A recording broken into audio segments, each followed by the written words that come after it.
Hello, BookTube. It's time for another essay. And today I'm pulling it from a book that I received yesterday. It's called A Bookman in the Making and Other Essays on Mind and Life, Writers and Readers by James Evans, edited by John Young Evans. And I never heard of the author, James Evans.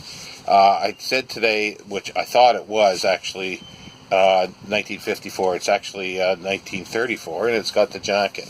Now, James Evans, it says here, for 35 years, an ordained minister of the Presbyterian Church of Wales, was a greater thinker than stylist, and his representative compilation is intended as far as possible to illustrate, along with the range of his acquirements, his wanted mode of expression, virile and direct, incisive and clear, rather than to offer flawless models of rhythmic pose.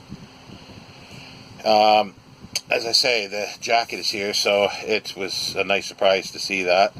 And it's published by Independent Press Limited, Memorial Hall, London, in 1934. And the first essay is the title essay, A Bookman in the Making. It's fairly short, and here it goes, A Bookman in the Making. Mr. H.G. Wells has written a book called Mankind in the Making. I propose here to write an article on a bookman in the making. That bookman is myself. The term bookman is elastic. It may mean a book collector, a dealer in rare editions, a scholar in the Shakespearean sense, or a studious reader of books. Here it stands in the last sense, and precisely in this meaning I call myself a bookman. If a more or less studious reader of books for over 30 years is no claim to the name, it would be interesting to know what is. Being one among bookmen, then, I want to discuss their making, and as bookmen cannot well be standardized, I shall have to speak about myself and say how I have come to be what I claim to be, that is, a bookman. This is a bit of presumption, I own. Celebrities have a sort of right to speak about themselves, and if they cannot, others will speak for them, and the information is usually acceptable. But those who are not celebrities must somehow excuse or justify their intrusion. The present writer's plea for thrusting himself before the reader is that he has spent the greater part of his life among books, and that some account of his experience may be useful to others of like taste, if for no other purpose than comparison. In order to be comprehensive as well as brief, the best one could do is to deal with landmarks, discussing 3 stages in one's career, to wit, apprenticeship, wandering, and mastership. The division is not ideal and certainly not clean-cut, but it is as convenient as any I can think of at the moment. The bookman's period of apprenticeship concerns itself, of course, with the beginnings of his trade. Like every other sort of apprenticeship, the trio here has those characteristics common to trios in other branches of thought and action. His knowledge is small, his mental powers untrained, and, as to judgment and taste about books, he is not in it, as the phrase is. Few know when they begin to read books. The first tender impressions have faded away beyond recovery, but we have definite memories of certain books which we read for the first time long ago. It is just as well to make what we remember clearly our starting point. My first distinct memory is of Aesop's fables, illustrated and in Welsh, as also numbers of poetical works in the same language. When I was in my early teens, my family removed to a more or less English neighborhood, and English interests gradually forced themselves to the front.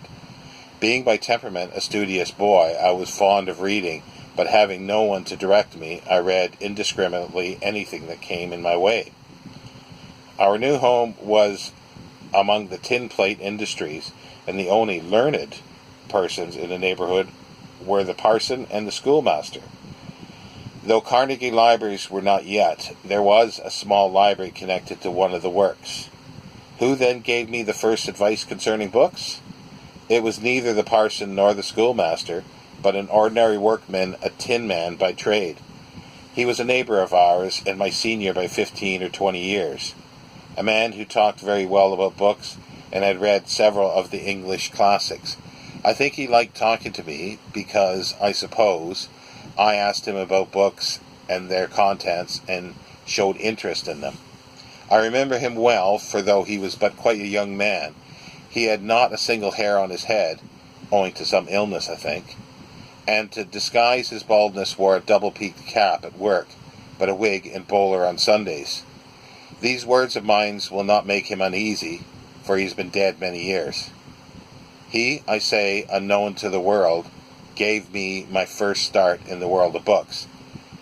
He knew the Vicar of Wakefield, Don Quixote, Gulliver's Travels, and Baron Munchausen almost by heart. These, of course, I at once read at his behest.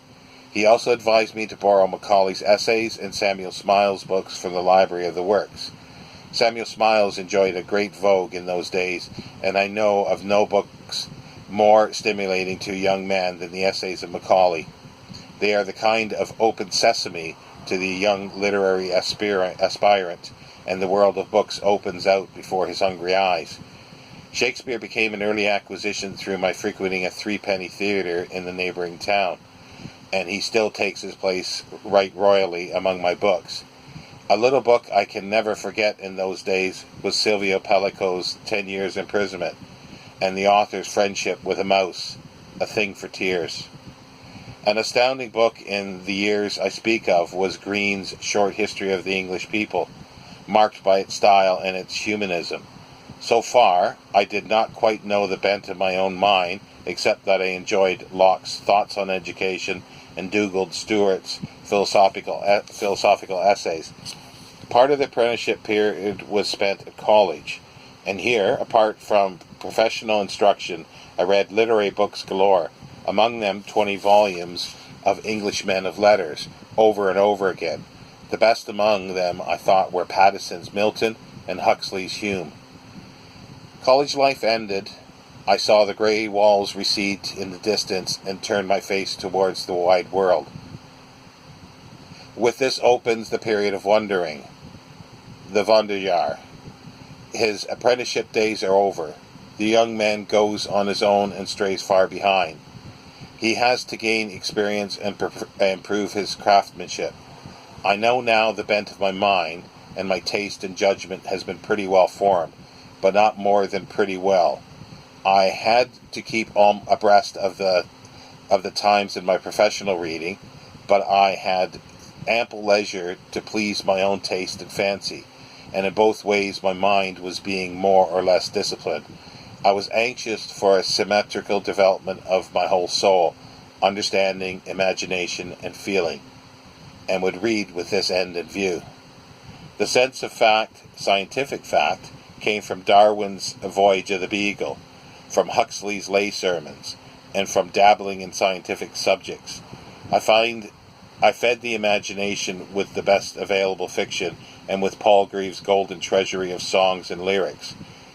T.H. Ward's English Poets, Volume 4, and Wilhelm Meister in particular.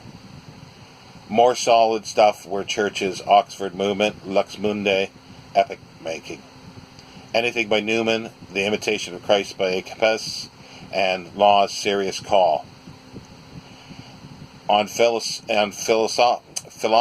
I am strong, and hereon I have read oftener than others Hofling's Psychology, Spinoza's Ethics, and Zeller's Stoics, Epicureans, and Skeptics. For the human interest, the celebrated biographies and autobiographies were always at hand. Example, Boswell's Johnson, Rousseau's Confessions, Mill's autobiography, Martin Patteson's, and Gibbon's. The books above mentioned are only a few specimens of their class, and altogether form not the 20th part of those I have read and reread during the years of wandering. After apprenticeship and wandering years, after these mastership, conclude not, rash reader, that I know what's what in the way of books, or that I can tell which is a bad book and which is a good, and that absolutely. I speak of mastership as compared with my own past, and not as compared with the achievement of others. For my own practical purposes, I know when a book is worth reading and when not. I vow I can now fairly well dispense with reviews. This is not too much to say after 30 years of reading. Ars longa, vita brevis. I may have read too much, and let other folk think for me, maybe, but it is useless crying over spilt milk. New books, anyhow, I do not buy as I used to, and a goodly number of the old I shall read no more. There are a few elect books to which I shall turn again and again. They have the very spirit of immortality within them. They are there to my hand according to the mood at the time. Their authors are the great dead, about whom Southey said in The Scholar, "My never-failing friends are they, with whom I converse day by day." So that ends at Bookman in the Making. There's a few other ones that he does, like a Bookman's Economies, Reading in Bed, Spring Cleaning of Books, and that might be the last one, but I'd have to check because some of the titles may be a bit deceptive. As I say, he's not a great stylist or prose writer, as it says on the cover. I didn't read that until I started the video, because when I read it, I go, "Oh, okay." But yeah, no, it's still fun to read. Again, someone I'd never heard of. There he is. There, 1860. He lived from 1866 to 1931, and he was a preacher. And yeah, so we'll continue on tomorrow with that. I hope everybody's doing well, and enjoy your reading.